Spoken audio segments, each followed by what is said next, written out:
বন্ধুরা, welcome to spoken English by Rumen sir. আমি সিনট্যাক্সের রুল পড়াচ্ছি।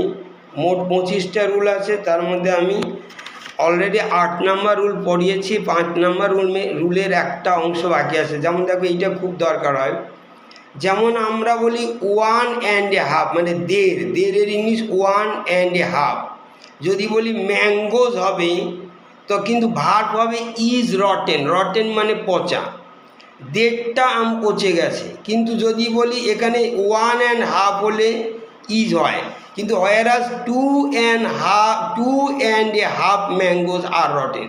দুটো বা তার বেশি হলে কিন্তু আর হয়, কিন্তু 2 না হওয়া পর্যন্ত কিন্তু ইজ হবে। 1.5 ম্যাঙ্গোজ, এদিকে নাউনটা প্লুরাল হলো কিন্তু ভার্ব কিন্তু সিঙ্গুলার। আর 2.5 ম্যাঙ্গোজ আর রটেন। তারপরে রুল নাম্বার দেখো 9। এটা খুব সহজ। আমরা বলি এই যে লটস অফ, সাম অফ, যে কোনো জিনিস এরকম ধরনের প্লেন্টি অফ। আমরা যদি বলি কাউন্টেবল নাউন থাকলে কিন্তু ভার্ব হবে প্লুরাল। যেমন লটস অফ বুকস, তাহলে are on the table by lots of students, যেটা কাউন্ট গোনা যায়, lots of students are coming.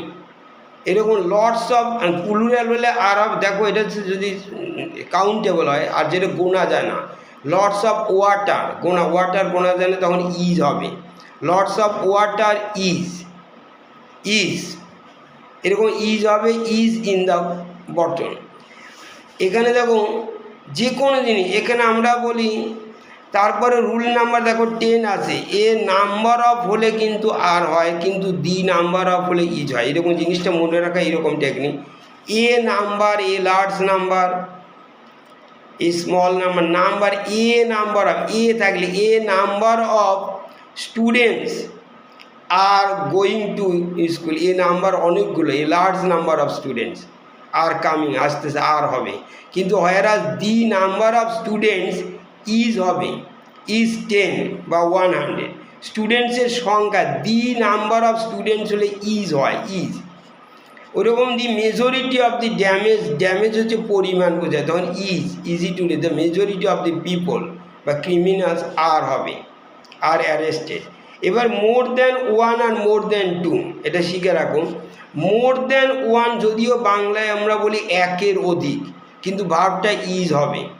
More than 1 student is going to school, একের অধিক। অথচ more than 2 students are going, তখন আর হবে। আবার বলছি, more than 1 book has been stolen ছিল, more than 2 books have been stolen.